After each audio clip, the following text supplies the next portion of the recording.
Maano yung matras ha? Hawakan mo? Wala pa. Ha? Ayun, ayun na. Huwag mo nagadukot ka, huwag mong iurong-urong, iurong ng urong ang kamay mo. Diretso lang, dandahan lang. Yan. Sa sunod, pag bukot ka, dito ang hawak mo. Ay, oo, hindi, pasok mo to. Ano? Yan na. O yan na, nagtaas yung buntot niya. Bukuli ko sana. Kali akong puso. Midwife ka na sa baboy. Okay na, alam mo na. Ganun mo muna Sunod. natin yung puso nyo. Katulong ginagawa niya. Anong gusto niya? Yan, ginaganon noot. Tingnan mo. Ay, Yan, oh. Ganyan ko, dito hawak mo. Oh. Ayan o.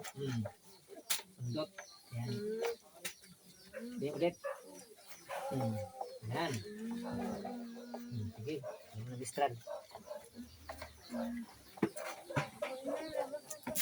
Hindi pa yung hasak, ang lang inadukot mo, wala pa ikaw doon sa matris. Ay, hanggang 2.5 Oo. Pag yung gawin mo yun, pag sige irin ng irin na hindi naman nabatanggi. Katulad kanina, yung ginawa ko, yung una. Oo.